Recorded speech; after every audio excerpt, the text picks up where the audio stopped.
This is MC Fireside Chats, a weekly show devoted to the outdoor hospitality industry, hosted by Brian Searl and Cara Csizmadia. You'll hear from special guests that focus on topics to help your business succeed, all backed by Modern Campground, the most innovative news source in the industry.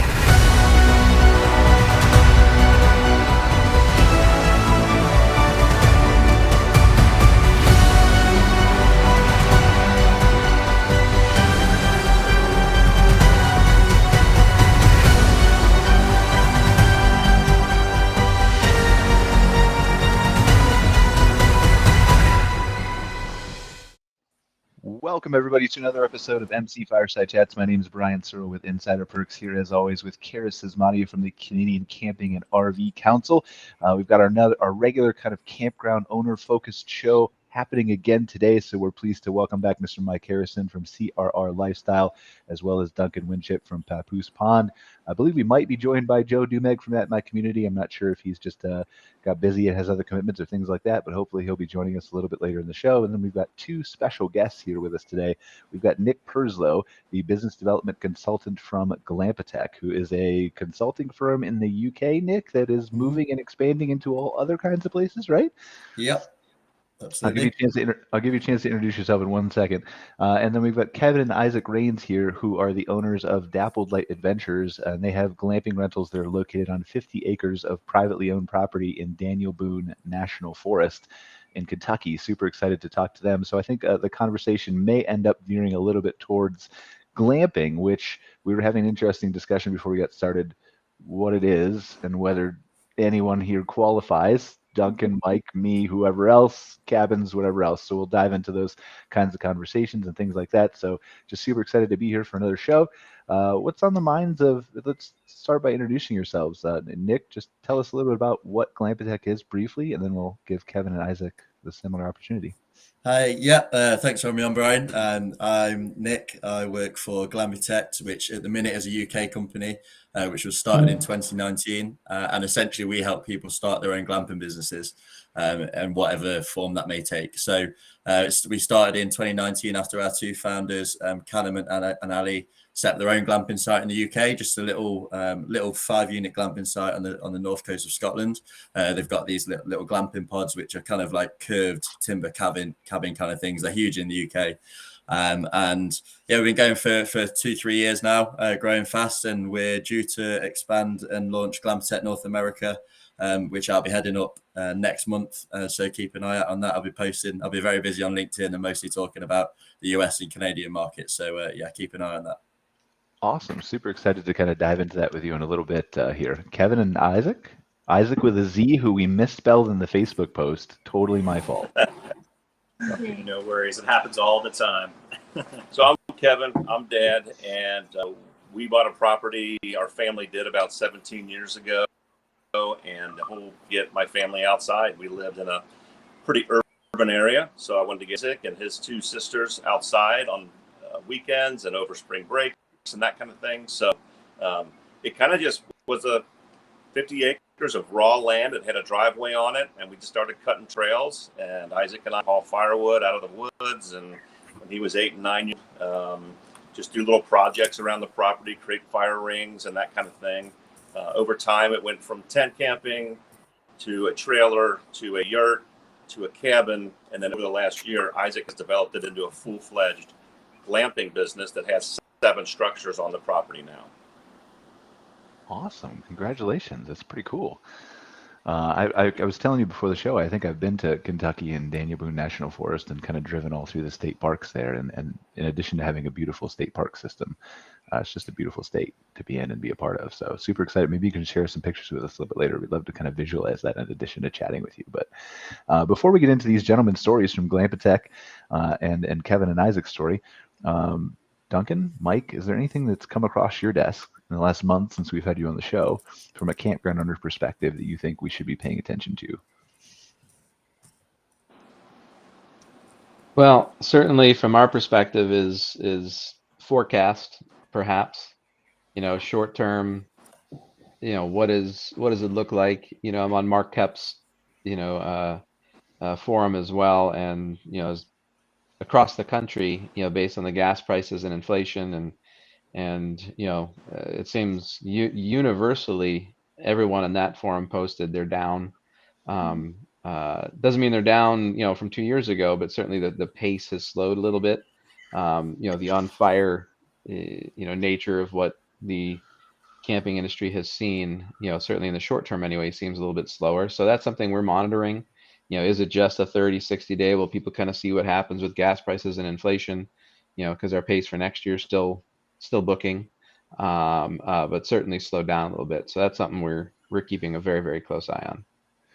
Yeah, I'm doing the same thing, Mike. Like, and I've had calls with you and some of our other clients at Insider Perks. I'm actually pulling up right now. I just wanted to see, because I think the Fed was going to announce their announcement right now, right? Like literally at the same time. Yep. Right. Increase the interest rate by 0.75 percentage point. So they just did that 5 minutes ago. So that was kind of expected in the market. But yeah, inflation is definitely a big topic, and it's really interesting. Kind of some of the things we're seeing. We discussed on the show previously. I don't know how far we want to deep dive into it, but. One thing that we've kind of noticed up here in New England is that we've actually seen people park the trailer or looking to, keep it parked, or have gone back to the classic tents.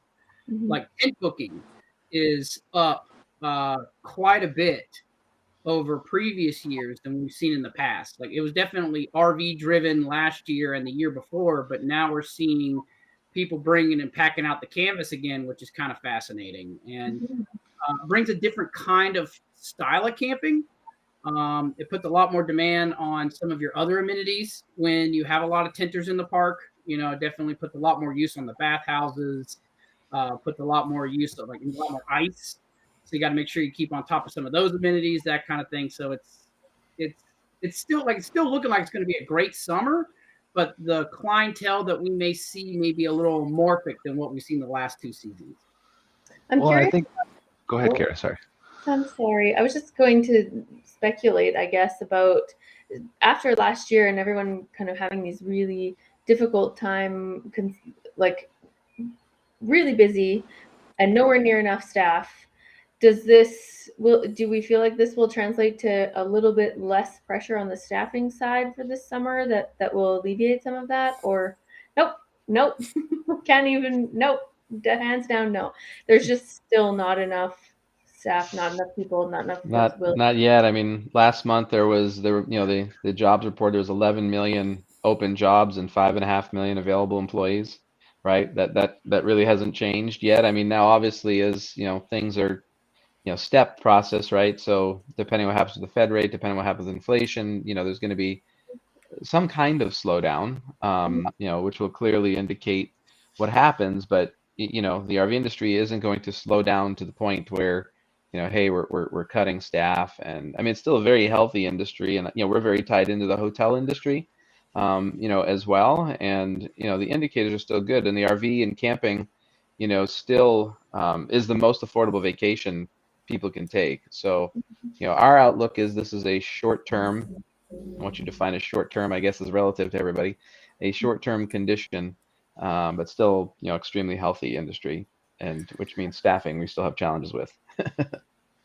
Yeah, I've heard across the spectrum from different hotel operators that this is the best summer they've ever had in the history of forever. I remember Hilton Corporate is saying that, and some of the local people that we know that own franchises and things like that. And I think that one thing that's important to hit on before we kind of move on from this topic, because I don't want to focus again on inflation too much because we've touched on it in previous shows, although it is important, is that you're saying that, yeah, you're down from last year, but you're up 30% from 2020 or 2019. And so in hindsight, if you cut out this chunk of time that is really hopefully never going to repeat itself again, we're doing really good as an industry still.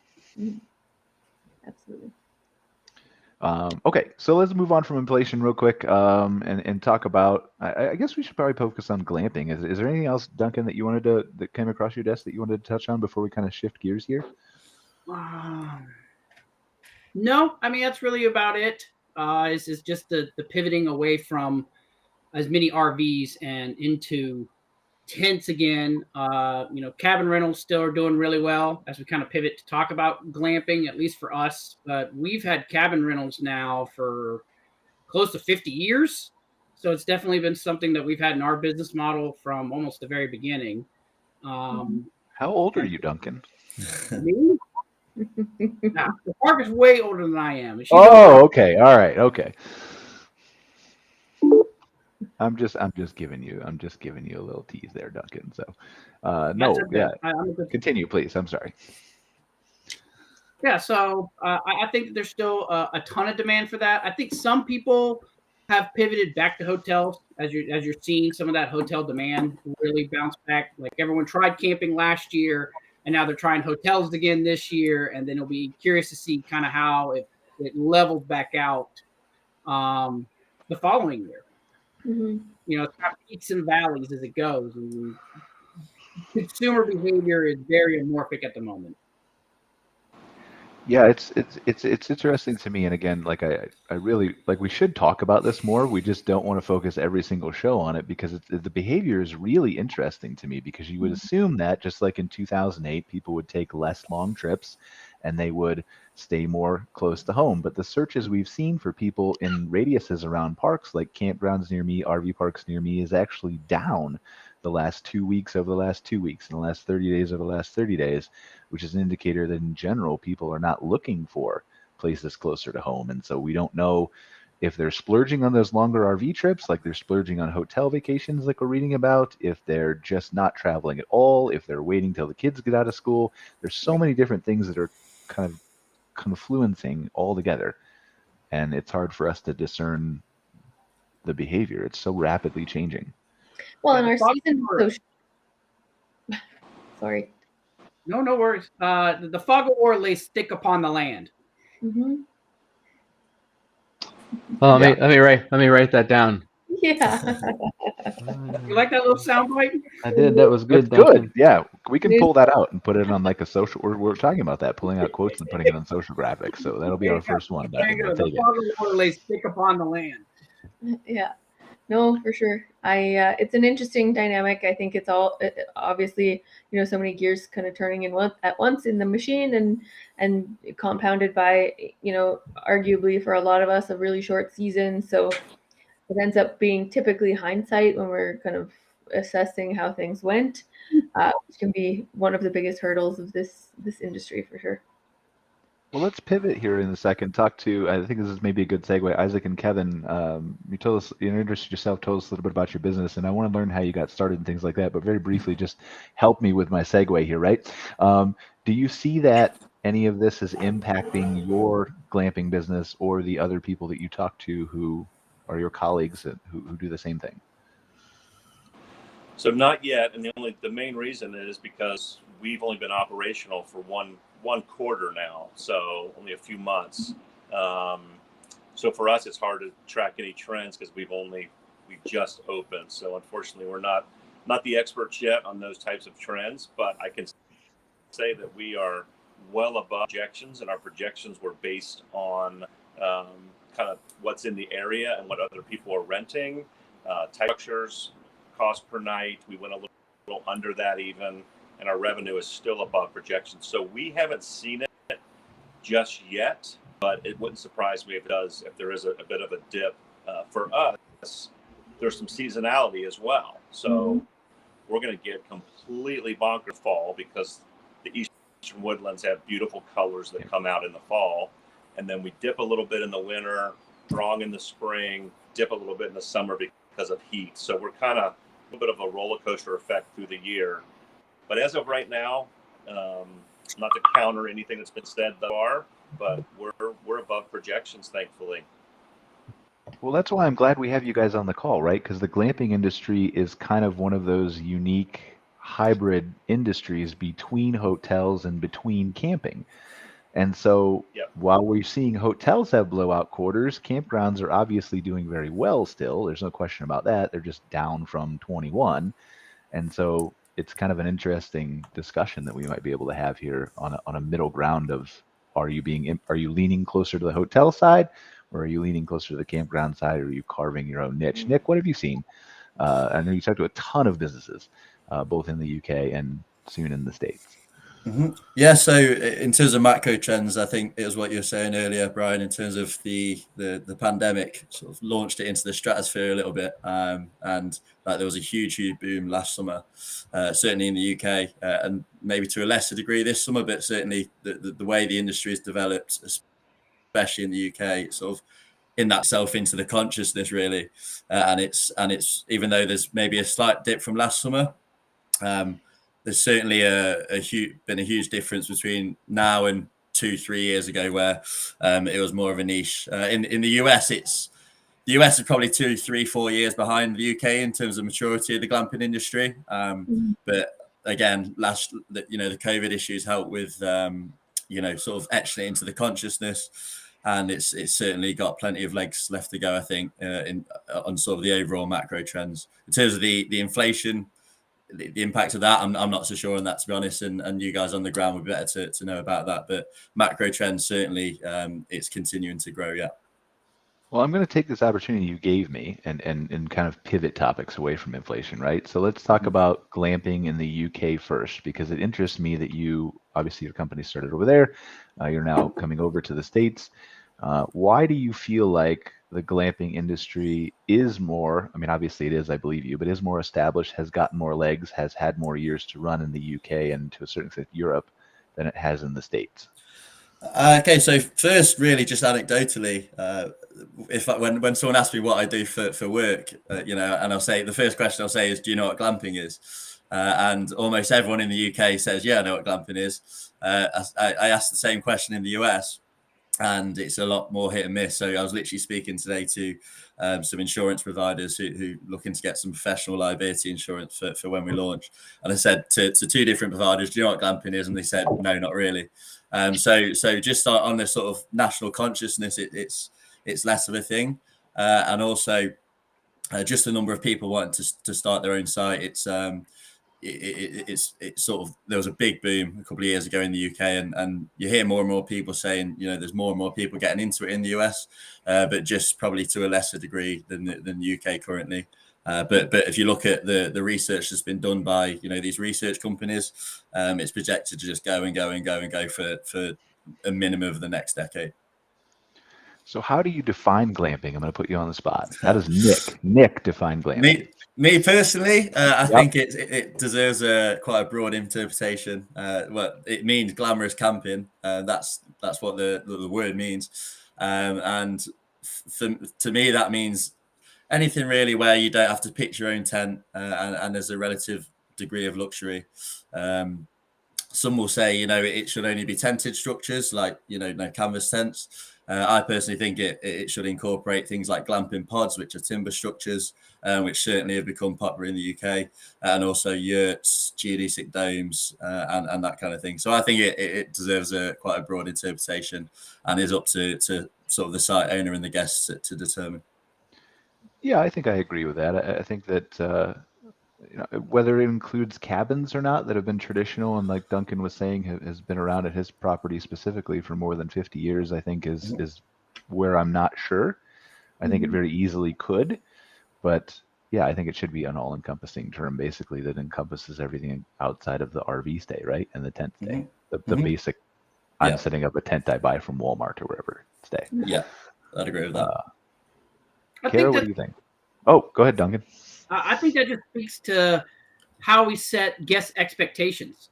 That's always a part of all this, is what does the guest expect when it goes to a glamping either property or a glamping location inside of a larger property?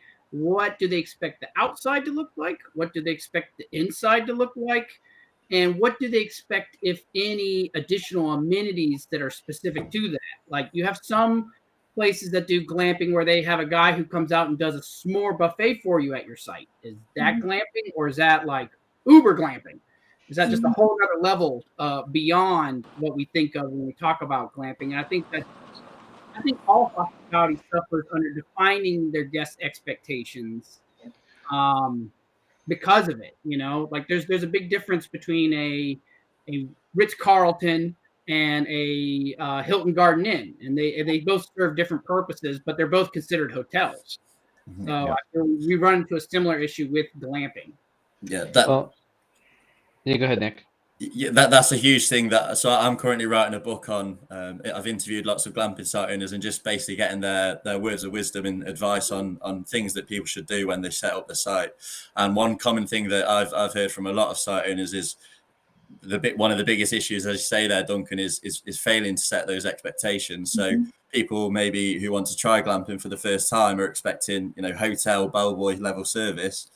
When a lot of the times that's not the case. It can be the case, but most sites generally a lot tend to sort of just let you leave and enjoy the nature and some seclusion and in some slightly nice accommodation. Whereas when people don't necessarily put that on their website and in their marketing, and then the guests come and say, "Well, where's my service?" and all this, it can cause them problems and lead to some bad reviews. So I'd certainly agree with that one. I mean, I don't know about anybody here, but I'm expecting a s'more buffet everywhere I go glamping. Well, but I think that's part of the, glamping is a relatively new industry, right? And so education and communication and marketing to the guest is important. It's no different than when the Residence Inn brand or an extended stay brand came out for hotels. People didn't understand what that was and that it was going to have a kitchen and, what did you do? I mean, I remember, 10 years ago when I would go camping and I'd have my air mattress. My Marine buddy would make fun of me and, "Oh, you're glamping," right? With my air mattress and my LED light, not my little propane lantern. And so now depending on what to your point, depending on what level of glamping is defined by the consumer. And we've got 3 different glamping options on our properties, whether it's a wagon, whether it's a cover luxury tent, or whether it's a cabin. So really educating and providing that information to the guest of what the experience is. It's no different than an Airbnb, right? You can go to an Airbnb and, what are you getting? Is it going to be a full house that's got 6 bedrooms and you got your own yard, or the downstairs 1-bedroom studio apartment where people are, running up above you. And so I think that's key, is educating kind of what your glamping option and what you're providing. Well, you're talking about expectations, right? There's 2 different types of expectations in my mind. There's the consumer expectation of what glamping is as a whole, and that's obviously still being defined and probably will be for years. And it doesn't help that we don't have the Residence Inns, the Ritz-Carltons, the Aloft hotels, the unique brands. Obviously, we've got KOA and Jellystone, but we don't really have those unique individual, larger developed brands yet. Maybe that comes one day, maybe it doesn't, I don't know. But so there's that consumer expectation or perspective, just like the hotel industry drove toward online reservations, and now people expect that from the camping industry, and so on and so forth. They expect you to be available to answer Facebook messages, stuff like that. And then there's the brand or the expectation that you set at your property that we've talked about, which is that kind of individual branding of, this is what glamping is to me at my property, and this is what you can expect. So I don't know how we go ahead. Sorry. It'll be curious to see how it goes in the next couple of years, because there's a couple of businesses out there that are really kind of entered and are growing. I think we see Huttopia is one. I think AutoCamp is another one. And I'm sure there's another 1 or 2 that I am missing right off the top. Under Canvas. Yeah, there's several that are focused specifically on glamping, type businesses. And, I think that's, Brian, you and I have had this conversation multiple times. It's one of the challenges that the industry has to evolve to, is there isn't an Expedia.com, for the campground industry, where one site where everybody kind of goes and say, "Hey, I want to stay," there's probably 50, right? Yep. And where do you go to choose your different options? And there's a new startup that seems like every month of, now there's Hip Camp, right? And so, which one do you go on? So I think there will be an evolution. There'll be a consolidation, of the industry, especially once more institutional money comes in, and starts to really, adopt and absorb, some of these other smaller or startup companies. That's going to happen for sure. Yeah, it's definitely interesting, the shifts that are changing throughout the whole place. So I'm really interested to see what happens and what goes on. I was going to give Isaac and Kevin, I feel like they were trying to get our attention by jumping in and out and turning their camera sideways, right, like they wanted to talk. But now they're gone, and so I can't give them a chance to talk anymore. So hopefully they'll come back and we'll get a chance to talk about their property and things like that. Nick, tell us why expand into the U.S. now? What's It was the natural next step, really. So obviously we're growing rapidly in the UK. My business partner now, who founded the company originally, is in the Middle East currently, and that's a completely different market. But the US has just seemed like the natural next step. It started really quite trivially. We were at the Glamping Show UK in September last year, and after the show we had a few drinks, and I just said to him, "Let me crack America." So that's where it all started, really. But just because of the way the industry is growing over here, and obviously compared to the UK, everything is so much more professional, and everyone seems so much more business savvy, and that's not insulting the UK at all. It's just there's a different broader business culture over here in the US. So it just seemed like the natural next step, and having done the research and seen, more and more interest in glamping in the US, it was and Canada. It was just the natural next step, really. Well, so I know, and I want you to talk a little bit about the need for the types of services that you offer, right? Because we've seen this in the campground industry, especially over the last few years, as new people have gotten into it, and sort of some know what they're doing, some don't know what they're doing, some have absolutely no clue what they're doing. I've heard stories about, I think we talked about sometime on this show, I think Sandy brought it up on one of our shows, our first of the month shows, where somebody had developed a campsite that had all 90-degree sites. And so there's been campground consultants that have popped up throughout the industry to offer best practices advice. There's management groups, there's all kinds of experts that you can count on. And so in your mind, when you've got the American Glamping Association, when you've got Glamping Hub, when you've got all those kinds of different resources that are available out there to you, what is the benefit of working with a company like yours or a consultancy in general to start a glamping business? I think the first thing is it's such a niche industry at the minute, where there's very little. The American Glamping Association is doing a great job, but there's not too much sort of culture around it. There's not too many news sites around glamping, and it's hard to know where to look when you want to start. So I think having someone to hold your hand as you work through the process and tell you about the different hurdles that can be in place is useful.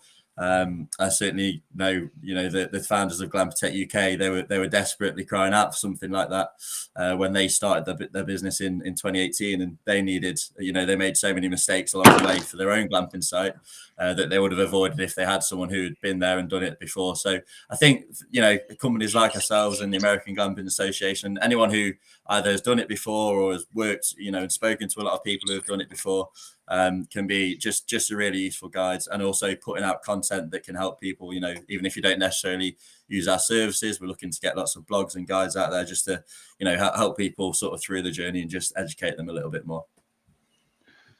Okay, awesome. Mike and Duncan, I'm curious, and maybe to a lesser extent Duncan, as we already talked about, is it glamping or is it not at your property? But let's just start with Mike.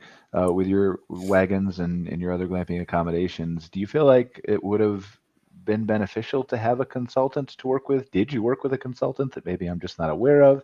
How much research was involved? Like that. So it's always beneficial to reach out for expertise and to touch on people who have experience and utilize the resources. With our hospitality background and our experience already that we had with cabins, we kind of went off on our own a little bit. And we obviously built some financial models. I did a lot of different research and looked at different resources. Looked at the the glamping convention, the different RVIC convention, and so we had deep dove into various different options. And really, I think it's funny, we were consulting with another ownership group for third party management, and they were looking at this resort, and they wanted to have gosh, I think it was 250 park model, all vacation rental, transient type lodging models, right? And so when we were going through the pro forma with them, we asked them, do you have any commercial laundry to source? And they're like, well, what do you mean? I'm like, well, how are you going to launder 250? I mean, it's in essence like, think about hotel room, right? Do you have specs for purchasing linen, 3 pairs of linen for 250? And they hadn't thought about all the different operational constraints that happens when you add all the glamping. So I think our hospitality background lent itself to what we wanted to do, and as well as our construction and our financial background. I think the only thing that perhaps we could have looked at a little bit more was, what are the different options that we could select? I think we landed perfectly on what works for us in Camp Verde, which is those covered wagons and the Lux tents, right? We're in Verde Ranch, and so the covered wagons are just, they fit. As we expand in the other markets that are in different, geographical locations, perhaps, I mean, it's been pretty cool to see I was looking at Nick's website earlier and seeing those curved, wooden huts, if you will. And so there's so many different kinds. I think really what we've determined is what works with your infrastructure and kind of your existing operational load and utilities, is the best fit, combined with what your market demands. What is the guest, what is the guest looking for? So for example, in Coachella, you and I, we've done this deep dive of, are people searching for a cabin, a cottage, or vacation rental? Right. And we determined that the number one search term was vacation rental. Right. So is cabin and cottage really fit there? And so what we've landed on is, our best glamping option there is probably an Airstream. Right. Coachella, Palm Springs. And so the covered wagons don't fit for that type of customer and market. So I think it does help, depending on your breadth of experience, to certainly use the different resources. And some of those resources are consultants and experts. But we also like to make mistakes on our own and learn as well, which we have done plenty. But I definitely reached out to several people when we were kind of landing on what we wanted to do. Yeah, I think it's an interesting dynamic, and I'm interested to get Duncan's take on this too. Like as an existing campground owner, you're right.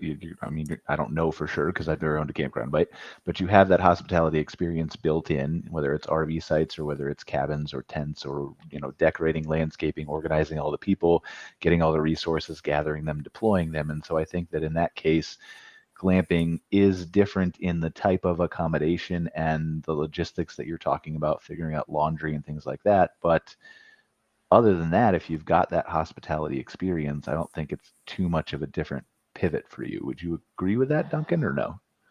I would agree. I feel that if you're at least in a outdoor hospitality industry and you already have some cabins or park models or some kind of stick structure, in addition to existing RV sites and existing tent sites, depending on how deep you want to go into it, it's not a huge step up operationally. I think the laundry is Mike's best point, that's really something that you have to take a serious look at. And you have to take a serious look at it both on the local level and state level, because sometimes they start getting involved when you start providing commercial laundry, public linens, that kind of thing. So there's a couple of little minefield items out there that can exist, but beyond that, I feel like it's something you can definitely add to your park. I mean, you could just have the rustic experience, Mike, at Verde. If you're doing wagons and you're kind of going the old school route, you could just have people wash the sheets in the river. Well, as part of the research that we had done is, there's a KOA up there that, the beds aren't made, right? It's the bed in the bag product, and they just put it on. And we had decided, we didn't want to do that, right? So we spec'd our own linens, and, there's a coverlet and a runner and a wagon wheel table. And so, I think what mistakes can owners and operators make is if you don't understand those operational implications, it can be a significant costly error, because the labor that's involved, in these cabins, depending on who's staying there, is it a family of 6 and are they there for 4 weeks, or is it just a couple in there for a weekend? It could take 4 hours to clean a cabin. If you don't understand your market, all of a sudden your labor has quadrupled, from what you anticipated, and then the utilities that are involved with that, utilities involved with all the commercial, the chemicals, the laundry. There are so many different factors that people don't anticipate that can really impact what your projected ROI or IRR was on the project, that I think, is really key. So the hospitality thing, I think, to Duncan's point, people figure out, right? Oh, do we want to provide a cowboy hat with our wagon and a s'mores experience and, all that kind of fun stuff? People will get that dialed in pretty quickly. It's the operational mechanisms that I can see Mr. Rains kind of grinning. So I think probably they've experienced that as well as they found out some of their adventures. Just kind of find out along the way sometimes, right? Well, we'll give them, let's give Isaac and Kevin a chance to pop in here. We saw you guys like flashing your camera, moving it around, trying to get our attention like you wanted to talk. So, but then you disappeared every time we tried to give it to you. So that was definitely because we were jonesing to talk, not because we're bad with technology or off the grid or anything like that. Operations stuff. I forget who mentioned it. I think it might have been Mike who mentioned liking to make mistakes and learn that way, relying on mentors and that type. We have a few mentors that we, but we definitely are more on the try things, make some mistakes, and learn on that front. And some of the operations stuff has been some big painful learnings. So stuff is simple. Talk a little bit about your process is what I was just going to say, and you beat me to it. So stuff is bedding, like he was mentioning, figuring out how to get that amount of bedding done throughout the week. You know, if we have 7 structures and people are booking throughout the week, multiple night stays and that type of thing, like that is a lot of laundry, even if we don't have 250 units. So finding people on the ground near us has been probably the biggest thing for us, especially since we manage pretty remotely. The stuff that we've learned from the biggest thing has been cleaning, I think, the cleaning side of things. So again, it comes down to having a team that we really like in our area who just takes good care of us, and then making sure that I have all of my checklists lined up right and I'm ticking down on those. I kind of lost the plot a little bit. All right. You want to add anything to that? I think you nailed it. I mean, for us, it feels like the proverbial building the plane while you're flying moment, because we're right in the beginning stages, and we've had some misses. So while we were working on our barn, we had to park some of our ATVs and UTVs outside, and kind of a horror story. One of our guests found the keys, even though we had thought really well, got the UTV, went on a joyride, rolled the UTV. I mean, that was within our first month of operation. So learning some things about like security, hiding keys, screening guests better. Again, a real simple thing was we had 5 single beds in our cabin. So we have 1 cabin and 5 glamp sites. The cabin, we had 5 single beds in it. And so there was young men in their, late teens, early 20s renting the cabin and splitting that cost amongst them. But that lent itself to a lot of partying. So when we figured that out, we put a queen size bed in there and a cot for people's children. Just by changing the structure up, it allowed us to have more families and couples. So how do you get started in Daniel Boone National Forest, right? I can imagine that there are all these people, and I've seen them on the American Glamping Association calls and talked to them in various other places, who are starting these glamping businesses, and they would love to have, sure, throw me in Daniel Boone National Forest. That's an amazing landscape. So were you lucky enough to get that, one? But 2, how do you decide to do it right there? Yeah, for us, again, it was a happy accident in many ways. We bought the property 17 years ago. We bought 50 acres for $50,000. It was $1,000 an acre, which in this territory now, it's probably $6,000 or $7,000 an acre minimum, with major development and restaurants kind of coming in around us. So we kind of landed in the right spot before the development, and then we've been around us. So there's zip lines and kayaking and restaurants come over the last probably 8 to 10 years. So for us, we just kind of saw the opportunity to launch in. I had 5 auto body shops. We would fix wrecked cars. I did that for about 18 years. Had a staff of 75 people. A competitor came in and bought me out. And Isaac and I kind of looked at each other and said, hey, we have this raw land and a ton of resources. why don't we launch something new? So here we are, month 3, and we're figuring it out as we go. So hopefully we'll have better stories and better answers a year from now. But right now, we are just thrilled to be in this together as father and son. Yeah. I mean, I've been at this for Yes. 13 years, and I still am learning things as I go. So, yeah, it never stops, but it's always an interesting process. So, I think really quick, I What want to else? add to what he was saying. Sorry about that. No, I go just wanted to say, in terms of the how do you decide kind of where to go? Obviously, our decision was kind of made for us in some ways, but as we've looked for future opportunities and are kind of trying to think, plan, we love the fact that where we are right now, we're situated really close to Red River Gorge, Kentucky, which is like some of the world-class climbing, hiking, views, all that type of stuff.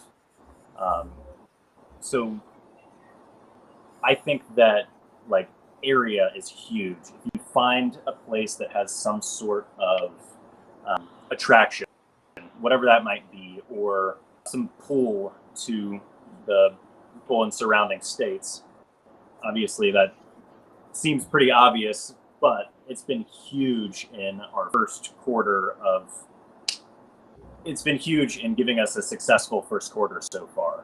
Like, I'm confident that our location has a huge impact on why people have not been scared to come out and stay with us. It's been the wind in the sail. Yeah. For sure. Yeah, no doubt. I mean, I was talking to somebody the other day, and we're talking about location, right? And obviously, you guys, 17 years ago, you said you purchased the property? Yeah. Correct. Okay, so yeah, you kind of purchased the property, probably, I'm guessing, in anticipation of something that you might be able to use it for in the future, having no idea what you would do with it now. But there's that kind of buying land, and I don't want to say getting lucky, but having the foresight to realize the potential of something.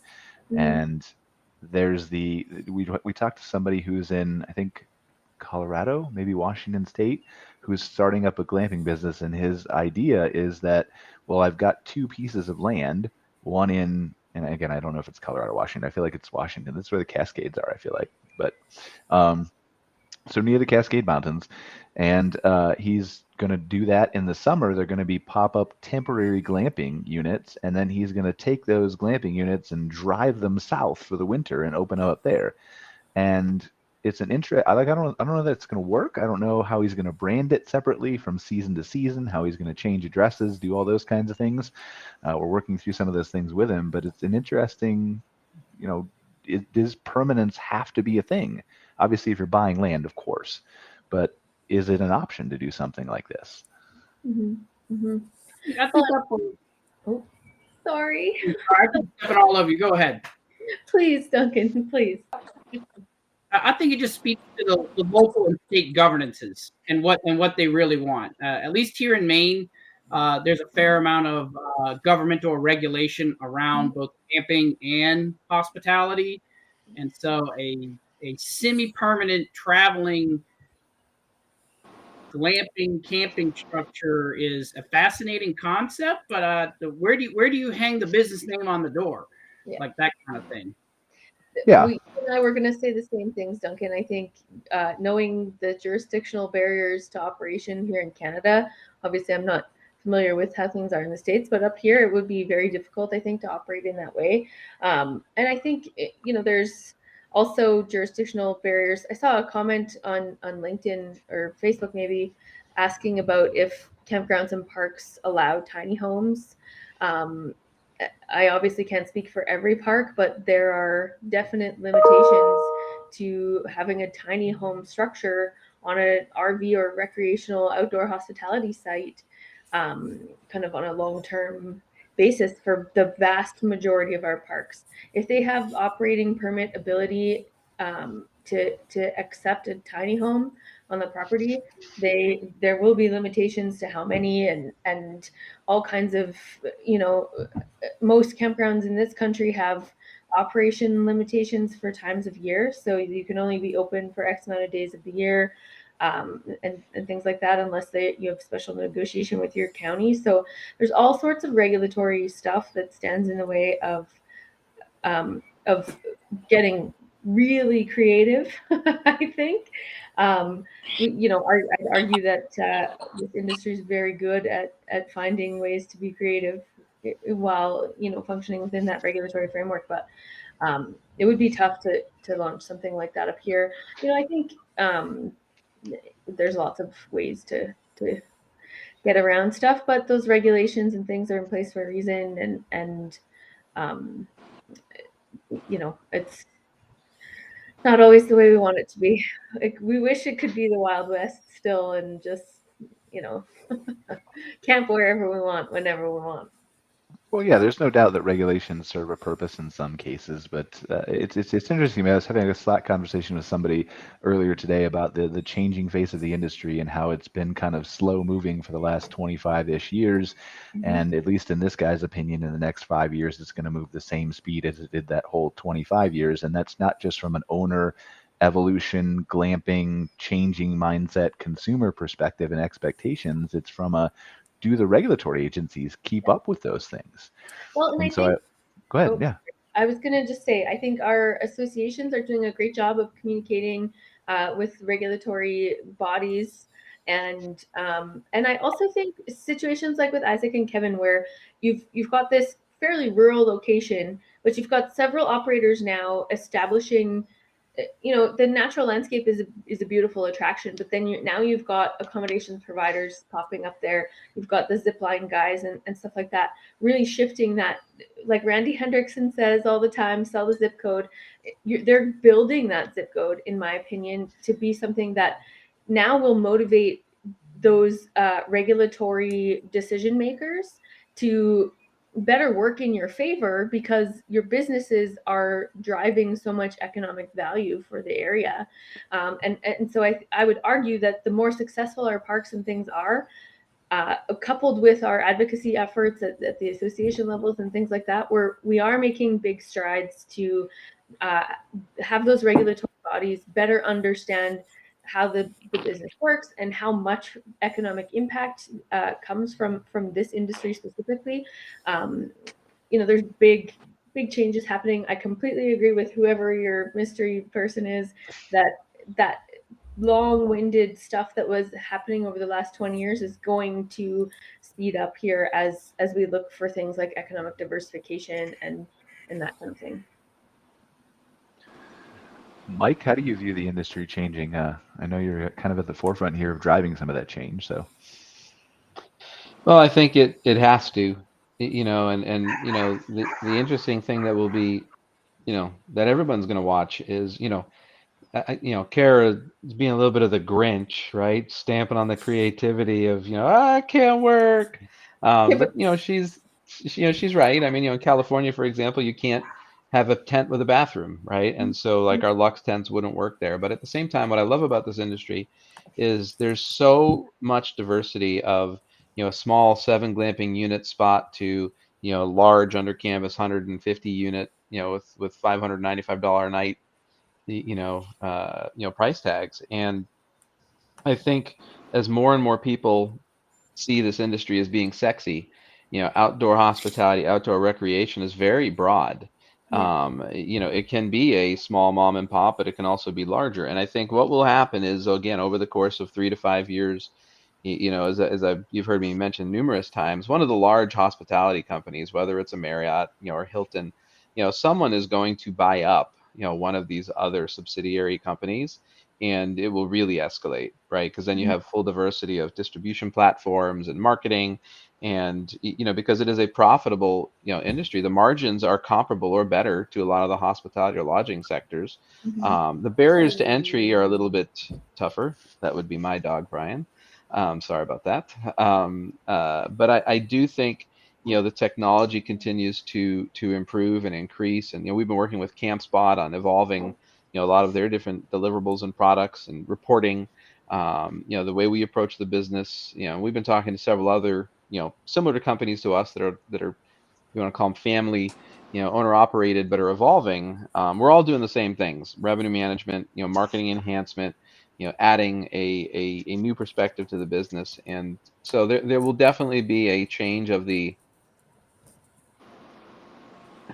mom and pop places absolutely have a place in this industry, but I feel like it's almost going like the Home Depot and the local hardware store, thing from 25 years ago, where there's going to be a slower migration, that these, other larger industries are going to continue to grow and evolve and develop as it becomes more profitable, more marketable. I mean, what was the RVIA report, Brian? $148 billion industry. Economic impact to the country. You cannot ignore that. So the industry has to change, in order to be competitive, to retain and attract the best employees, to obtain and attract the best, marketing, efforts. But we're pretty excited to be a part of that. But we also want to maintain that personal, feel as well. So a long answer to a short question, but. No, but you bring up some excellent points. I mean, we've talked about technology multiple times on the phone. Everybody here knows that I'm a very big geek. Like, I was reading this morning on the internet. Virginia launches the world's biggest 3D print housing project, and obviously, we're not talking about housing here, but we are in some ways with cabins and glamping and vacation rentals and things like that. And these things can be printed in, I think they said 48 hours. They've already built one here, and so. I don't want to take up too much of the show talking about Virginia housing, but what I'm talking about and what I've said to people before is this is how you're going to eventually put cabins and glamping units at your campground and your RV park. There's no reason to pay $5,000 plus to have it shipped to you when you can download a schematic and print it. Mm-hmm. And I'm not saying you're going to own a printer at your campground, but there will be a local Home Depot that you can rent a commercial printer from, probably, that can come out to your campground for a day or a week and print all your accommodations. And that's going to give you unlimited flexibility. It's going to change how you do business. It's going to change the margins of it. It's just one thing of so many that you touched on, Mike. Yeah. Look, Randy's in the chat here.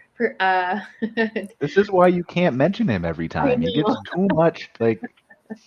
I'm giving Randy a constant plug, but he and I have so many good conversations, and he's such a great communicator about stuff that that his stuff really sticks in my head typically. But he's been a great champion of the industry, and I think that it's folks like him that kind of have helped start to accelerate things over those last 25 years, and continue to do so into the future for sure.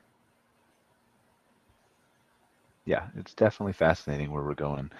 Yeah. Duncan, where do you see it? Where do you see it all going? How will you and Papoose Pond evolve? We already evolve. We look at what some of the larger corporations are already doing and adapt. We are doing dynamic pricing. We do lots of reporting. That's one thing that I do weekly. And then a whole nother form, bi-monthly, and then monthly, and then, end of year and all that kind of stuff to quickly pivot. I mean, that's one thing I feel like coming out of COVID, everyone should have learned is that you need to adapt and be able to adapt quickly. It used to be that you'd kind of have a economic headwind, at least for us, since we're seasonal for the season. You kind of get a vibe for starting May, June, and it would be the same all the way through October. But very much now it is a monthly, weekly ebb flow. You just don't know what it's going to be. And I think just being able to pivot and evolve quickly is going to be the strongest asset for anybody in the hospitality industry moving forward in the next 5 years. Yeah, couldn't agree more. Yeah, 100%. I still get frustrated by we're going to hire a marketing company and do a survey study, and we'll get back to you in 6 months with the results of what we could do in an email if we just went back and forth. That costs $60,000 to do. So, yeah, being like you said, adaptable, being able to pivot, being able to execute and complete things in a short period of time, while still obviously doing your research and being knowledgeable and not making hasty decisions, is definitely a skill that is invaluable in today's business world. Keeping the pulse of your own business, how your own bookings are coming in, how are people booking, how long they're staying, is I think a very valuable tool, and I think it's sometimes underutilized at the organic mom and pop level. that they'll need to continue really work on as larger entities enter the space that have people with the bandwidth to dive into that data and really make decisions driven out of it.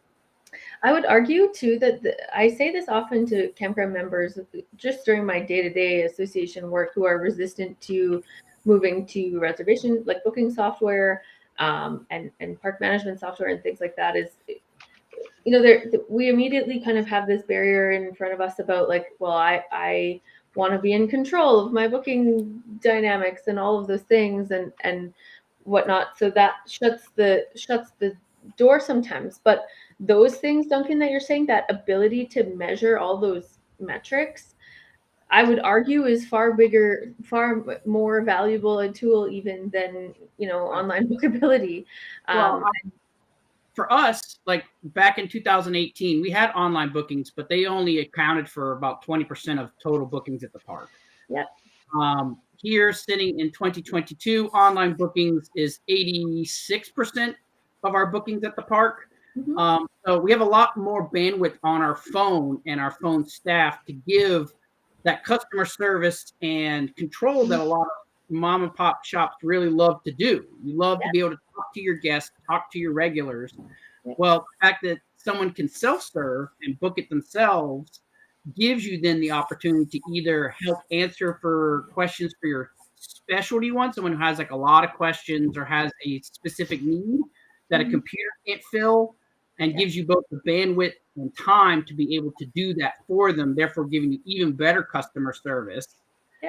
I'll also say that, Brian asked me before the show how old I am. I said I'm 40 years old, but I know that myself and younger generations really prefer to do stuff on the computer than call a phone. You know, there's definitely, when we onboard newer staff, the phone can be a intimidating moment for them just because it's not something they've done since they were little.